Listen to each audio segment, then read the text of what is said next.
તો સાર્થક સંખ્યાના ગાણિતીય પ્રક્રિયા માટેના નિયમોની આપણે વાત કરવાની છે આજે. હવે ગાણિતીય પ્રક્રિયા માટેના નિયમોની જો વાત કરીએ તો પહેલો જે નિયમ જે છે એ ગુણાકાર ભાગાકાર માટેનો નિયમ. તો ગુણાકાર અને ભાગાકાર માટેનો નિયમ.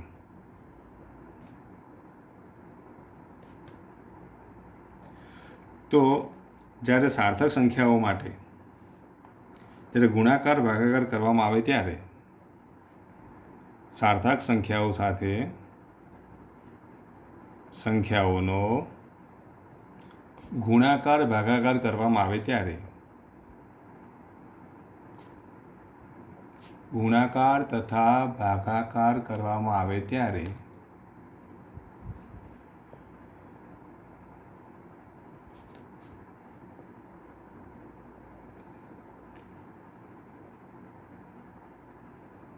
મળતા પરિણામ માટે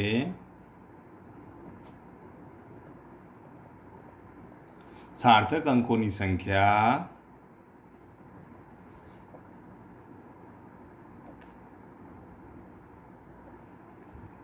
તો સાર્થક અંકોની સંખ્યા કેટલી હોવી જોઈએ? તો મૂળ સંખ્યાઓમાં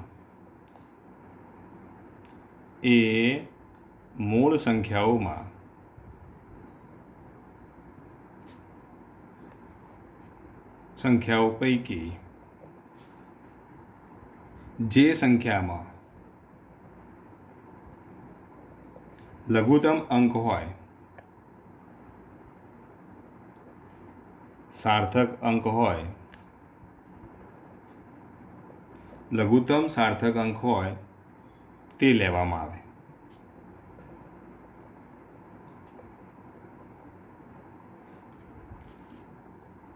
તો લઘુત્તમ સાર્થક અંક હોય તે તમારે લેવી પડે.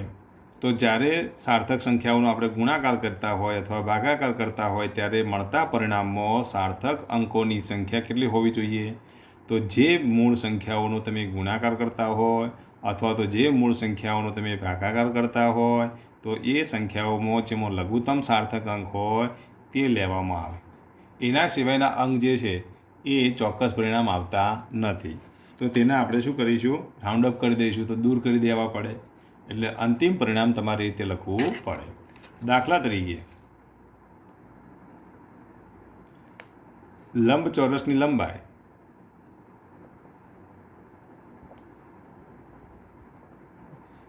L બરાબર 2.35 સેન્ટીમીટર છે અને પહોળાઈ B બરાબર 2.1 સેન્ટીમીટર છે. આવું તમને આપી દીધું છે. તો લંબચોરસનું ક્ષેત્રફળ શોધો.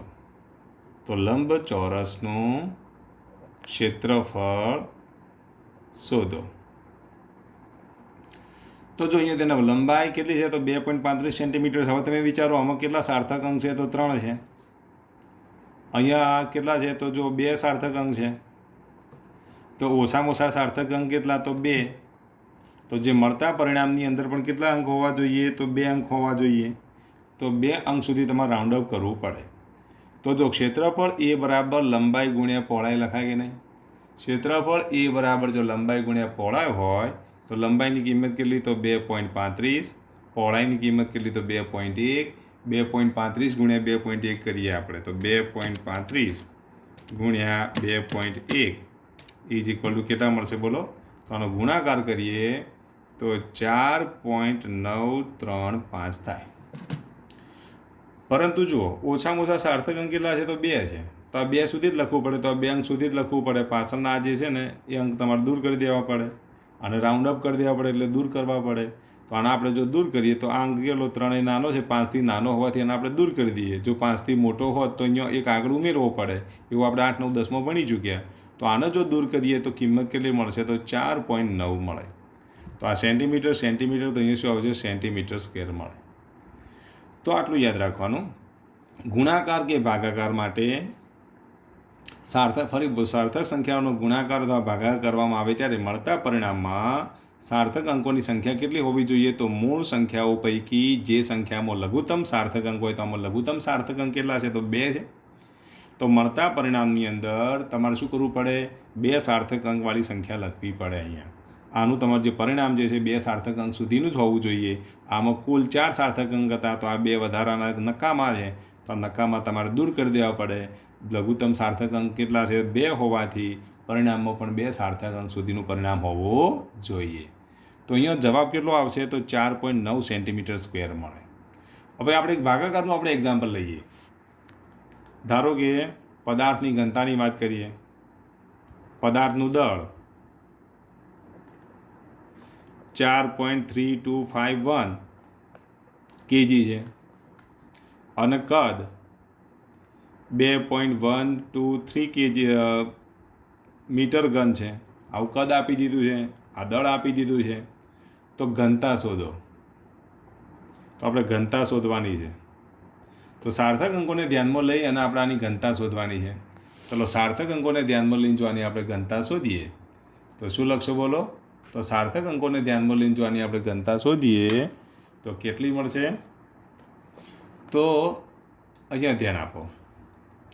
ઘનતા ρ બરાબર m/v લખાય કે નહીં? આમાં સાર્થક અંકોની સંખ્યા કેટલી? 1 2 3 4 અને 5 છે. આમાં સાર્થક અંકોની સંખ્યા કેટલી છે? 4 છે. તો 4 સુધી તમારે રાઉન્ડઅપ કરવું પડે. પરિણામની અંદર 4 સાર્થક અંક હોવા જોઈએ. દળની કિંમત મૂકી દે 4.3251 અને અહીંયા 2.123. ચલો એનો ભાગાકાર કરો તો 4.3251 ભાગ્યા અહીંયા કેટલા? તો 2.123. જો ભાગાકાર કરીએ તો કેટલો મળશે બોલો?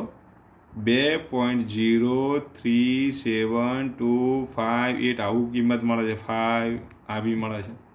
પરંતુ આમાં કેટલા સાર્થક અંક હોવા જોઈએ? 4. તો 4 1 2 3 અને 4 સુધી લખી દઈએ.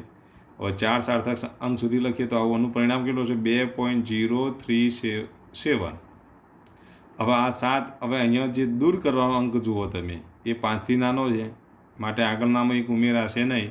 તો જવાબ કેટલો મળશે બોલો? ઘનતા કેટલી મળશે? તો 2.037. એકમ કયો આવશે? કેજી પ્રતિ મીટર ઘન. આનો એકમ જો લખીએ તો કેજી પ્રતિ મીટર ઘન. બીજું એક્ઝામમાં જ્યારે દાખલા ગણતા હોય ને ત્યારે એકમો જો આપેલા હોય તો એકમો ખાસ લખવાના. તો આમ સાર્થક અંકને ધ્યાનમાં રાખીને જો પરિણામ લખવામાં આવે તો એ પરિણામ આટલું મળે. તો અહીંયા સાર્થક અંકોની સંખ્યા 4 છે, આમાં સાર્થક અંકોની સંખ્યા 5 છે. જ્યાં સાર્થક અંકોની સંખ્યા ઓછી હોય એને તમારે ધ્યાનમાં લેવો પડે. હવે આ તો ગુણાકારની વાત થઈ. હવે આપણે વાત કરીએ ગુણાકાર ભાગાકારની વાત થઈ. હવે આપણે સરવાળા બાદબાકીની વાત કરીએ. તો સરવાળા બાદબાકીમાં કેવું હોય એની ચર્ચા કરી લઈએ. તો સરવાળા બાદબાકી માટે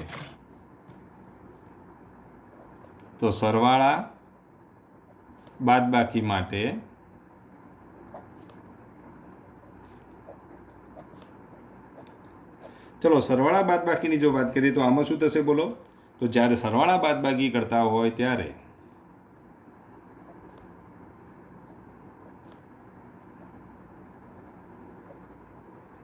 મળતા પરિણામમાં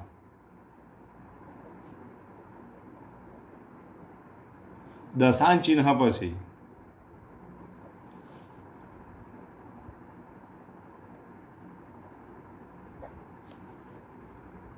મૂકવામાં આવતા અંક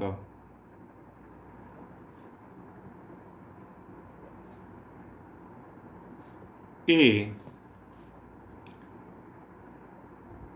મૂળ સંખ્યાઓમાં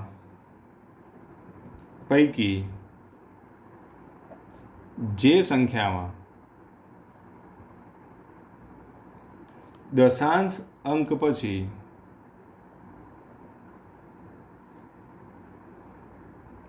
લઘુત્તમ હોય તે લખવા પડે, તે લેવા પડે. એમ લખી દઈએ, તે લેવા પડે. ધારો કે આપણે એક સંખ્યા લઈએ a બરાબર 3.125 અને b બરાબર લઈએ 42.11. આવું છે. હવે આપણે a વત્તા b શોધવાના છે. ચલો a વત્તા b શોધીએ તો 42.11 વત્તા, અથવા તો આ પહેલાં લખી દીધું, સરવાળો ગમે તેમ લખાય ને, 3.125. આમાં દશાંશ ચિહ્ન પછી 3 સાર્થક અંક છે, આમાં દશાંશ ચિહ્ન પછી 2 સાર્થક અંક છે. આનો સરવાળો કરીએ તો આનો 42 વત્તા 3 કેટલા થશે? 45. આનો આપણે સરવાળો કરીએ તો 42.11 11 વત્તા 3.125 બરાબર કેટલા આવે જુઓ? 45.235 મળે છે. તો 45.235 મળે. દશાંશ ચિહ્ન પછી જુઓ તમે કેટલા અંક લેવાના અહીંયા? તો દશાંશ ચિહ્ન પછી તમારે 2 અંક લેવાના. કેટલા લેવાના? 2 અંક લેવાના. એ કામ કરો, અહીંયા આપણે અત્યારે 6 કરી દઈએ. બરાબર, 6 કરીએ તો અહીંયા કેટલા થશે? 36 થાય ને. બરાબર, આ રીતે રાખીએ આપણે અત્યારે. પછી આપણે એના નિયમો જે રાઉન્ડ અપ કરવાના નિયમોની ચર્ચા પછી કરવાની છે, એટલે અત્યારે આપણે સીધું આ રીતે લખીએ છીએ. બરાબર. હવે ચલો 2 અંક સુધી લેવાના છે. ચલો 2 અંક, કારણ કે આમાં ઓછામાં દશાંશ ચિહ્ન પછી 2 અંક છે, એટલે કે 2 સાર્થક અંક છે. આમાં 3 છે, તો જે ઓછામાં ઓછા હોય લેવાના. તો ઓછામાં ઓછા 2 હોય તો અહીંયા આપણે 2 સુધી જ લખીશું. તો 45.23. પણ અહીંયા જો 23 પછીનો અંક કેવો છે? 5 કરતો મોટો છે. 5 કરતો મોટો હોય તો આ દૂર કરીએ ને તો આમાં એક ઉમેરવો પડે. તો અહીંયા કેટલા થશે? 5 પોઈન્ટ કેટલા થશે? 45.24. આમાં એક ઉમેરી દો તો 45.24. તો આમ જ્યારે સાર્થક અંક વડે જો રાઉન્ડ અપ કરવામાં આવે તો આ બેનો સરવાળો આપણને આ રીતે મળે. હવે આની આપણે બાદ બાકી લઈએ. ધારો કે બી મોટામાંથી નાનું બાદ કરીએ તો બી માઇનસ એ. બી માઇનસ એટલે 42.11 માઇનસ 3.125. ચલો આની બાદ બાકી કરીએ તો 42.11 માઇનસ 3.125 તો કેટલા થશે બોલો? 38.985. આ રીતે આપેલ છે. અહીંયા પણ જુઓ, આમાં 2 સાર્થક અંક છે, આમાં 3 છે, તો પોઈન્ટ પછી 2 સુધી લખવાનું થાય. તો પોઈન્ટ પછી 2 સુધી લખો તો 38 પોઈન્ટ.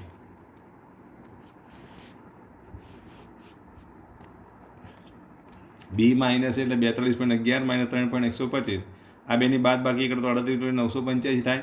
હવે જો અહીંયા ધ્યાન આપો, બીમાં કેટલા? 2 સાર્થક અંક, એમાં કેટલા? 3. તો દશાંશ ચિહ્ન પછી અહીંયા 3 છે, દશાંશ ચિહ્ન પછી 2 છે, એટલે 38 પોઈન્ટ અહીં કેટલા થશે? 2 અંક સુધી લખો. બરાબર, 985 છે. એક કામ કરીએ, અહીંયા પણ કંઈક 26 કરી દઈએ ને, એટલે જે આગળ હતું એ રીતે જ લખવું. બરાબર. તો 42.11 ફરી કરું, 42.11 માઇનસ 3.126 એટલે કેટલા થશે? 984. આ રીતે છે. હવે તમે વિચારો, આ 4 જે છે એ 5 કરતો નાના છે, તો આને સીધા દૂર કરી દો એટલે એક ઉમેરાશે નહીં, એટલે 38.98 થાય. તો આમ જ્યારે સરવાળા બાદ બાકીની અંદર જ્યારે સાર્થક અંક આવતા હોય તો આટલું યાદ રાખવાનું. ગુણાકાર ભાગાકારની અંદર કુલ સાર્થક અંકોમાંથી જે નાનું હોય એટલા સુધી લેવાના, અને જ્યારે સરવાળા બાદ બાકીની અંદર દશાંશ ચિહ્ન પછી લેવાનું. હવે તમને એવો પ્રશ્ન થશે કે ગુણાકાર ભાગાકારમાં કેમ બધા સાથે સાર્થક અંક બધા અંકોને સાર્થક અંક તરીકે લઈને પછી ગુણાકાર કરવાનો? અહીંયા તમે જુઓ તો આપણે શું કર્યું? આના બધા જ લીધા 3, આમાં 2 લીધા. કેમ? કારણ કે ગુણાકાર કરતી વખતે આ દશાંશ ચિહ્ન પછીની કિંમત પણ આ 2 સાથે ગુણાય, આ દશાંશ ચિહ્ન પછીની કિંમત પણ આની સાથે ગુણાય છે, એટલે આ અંક આની સાથે ગુણાય છે, આ અંક આની સાથે ગુણાય છે. માટે આપણે ટોટલમાંથી જેનું મૂલ્ય નાનું હોય એ ધ્યાનમાં લઈએ છીએ. સરવાળા બાદ બાકી તમે જુઓ, સરવાળો જે પૂર્ણાંકોનો સરવાળો પૂર્ણાંકોમાં થઈ જશે, અપૂર્ણાંકનો સરવાળો અપૂર્ણાંકમાં થાય છે, એટલે આની અસર અહીંયા જોવા નહીં મળે. આની અસર આની સાથે કે આની અસર આની સાથે જોવા મળતી નથી. એટલે દશાંશ ચિહ્ન પછીના અંકોને જ આપણે ધ્યાનમાં લઈશું. તો એ દશાંશ ચિહ્ન પછીના અંકો જેનું મૂલ્ય નાનું હોય ત્યાં સુધી તમારે રાઉન્ડ અપ કરવું પડે. હવે રાઉન્ડ અપ કરવા માટેના નિયમો યાદ રાખો. તો રાઉન્ડ અપ કરવા માટેના નિયમો આટલું યાદ રાખવાનું. નિયમો, તો રાઉન્ડ અપ કરવા માટેના નિયમો એટલે કે અંતિમ અંક પછીનો અંક જે દૂર કરવાના હોય ને, જે બિનજરૂરી અંકો દૂર કરવા માટેના નિયમો. તો બિનજરૂરી અંકો દૂર કરવા માટેના નિયમો.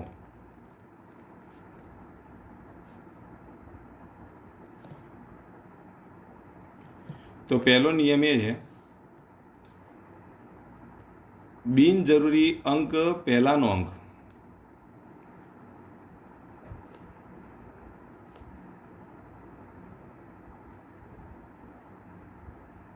બિનજરૂરી અંક એ 5 કરતાં મોટો હોય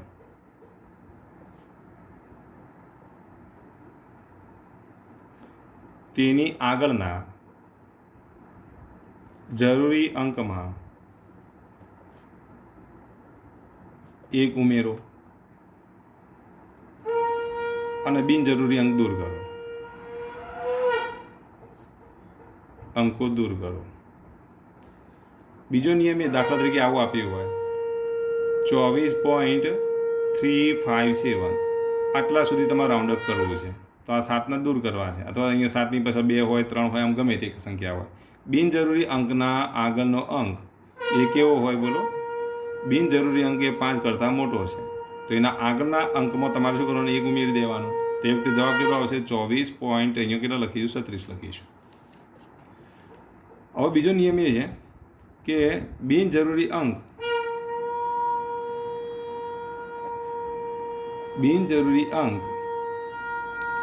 એ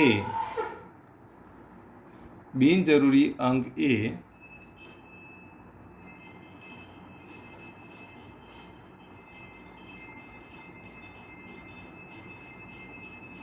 બિનજરૂરી અંક એ 5 કરતાં નાનો હોય. જો બિનજરૂરી અંક એ 5 કરતાં નાનો હોય તો તેની આગળના અંકમાં જરૂરી અંકમાં તો જો બિનજરૂરી અંક એ 5 કરતાં નાનો હોય તો તેની આગળના જરૂરી અંકમાં 1 ઉમેરો નહીં. 1 ઉમેર્યા વગર બિનજરૂરી અંક દૂર કરો. બિનજરૂરી અંક દૂર કરો. દાખલા તરીકે આનું એક્ઝામ્પલ લઈએ તો 24.35223 હોય. અહીંથી આપણે આટલા સુધી લખવું છે તો આ 2 એ 5 કરતો નાના છે તો આમાં ઉમેરવાનું નહીં. એ વખતે કેટલા આવશે? 24.35. નંબર 3. હવે જો બિનજરૂરી અંક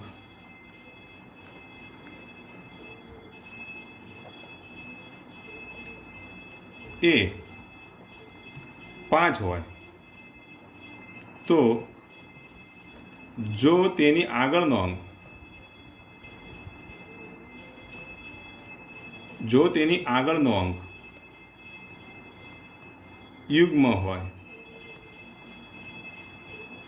યુગ્મ હોય તો 1 ઉમેરવો નહીં.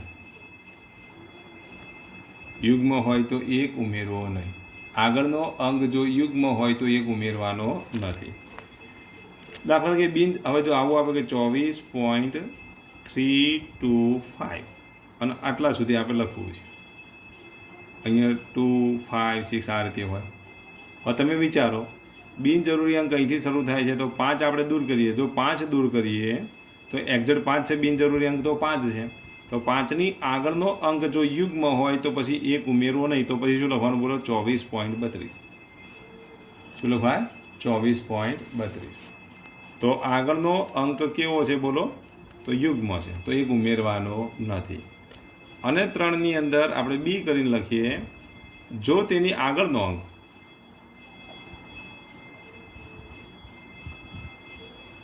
અયુગ્મ હોય તો પછી શું કરવાનું? 1 ઉમેરવો.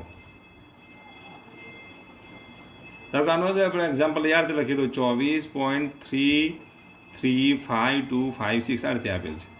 આટલા સુધી મારે લખવું છે. તો 5ની આગળનો અંક કેવો છે? તો 5ની આગળનો અંક અયુગ્મ છે. અયુગ્મ હોય તો પછી આને દૂર કરતી વખતે 1 ઉમેરો. અયુગ્મ હોય તો 1 ઉમેરવાનો. 1 ઉમેરો તો શું લખાય બોલો? 24.34. તો એ વખતે આપણે સંખ્યા કઈ રીતે લખીશું? 24.34.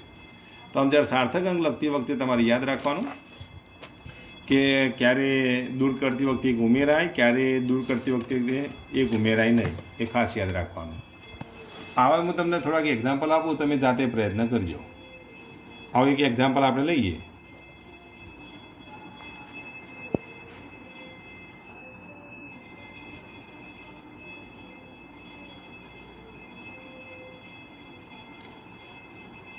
જો આ રીતે આપેલું હોય 25.12567 આટલા સુધી રાઉન્ડ અપ કરવાનું છે. બરાબર? આ બિનજરૂરી અંક કઈ રીતનો છે તમે નક્કી કરી દેજો. આટલા સુધી રાઉન્ડ અપ કરવાનું. 36.12503 8 આટલા સુધી રાઉન્ડ અપ કરવાનું છે. 3 1.12567 આટલા સુધી રાઉન્ડ અપ કરવાનું છે. 3.52143 આટલા સુધી રાઉન્ડ અપ કરવાનું છે. 5.326781 આટલા સુધી રાઉન્ડ અપ કરવાનું છે. 4 5 છઠ્ઠો એક્ઝામ્પલ 5.32457 આટલા સુધી રાઉન્ડ અપ કરવાનું છે. 3.42358 આટલા સુધી રાઉન્ડ અપ કરવાનો છે. 7 પછી આપણે 8 લખીએ. 4.12305 આટલા સુધી રાઉન્ડ અપ કરવાનો છે. 3.1256 આટલા સુધી રાઉન્ડ અપ કરવાનો છે. તો આટલા એક્ઝામ્પલ તમારે જાતે પ્રયત્ન કરવાના છે. તો ગુણાકાર ભાગાકારના નિયમો તમને આટલું આવડવું જોઈએ. તો આટલું તમારે પૂરું કરવાનું કામ.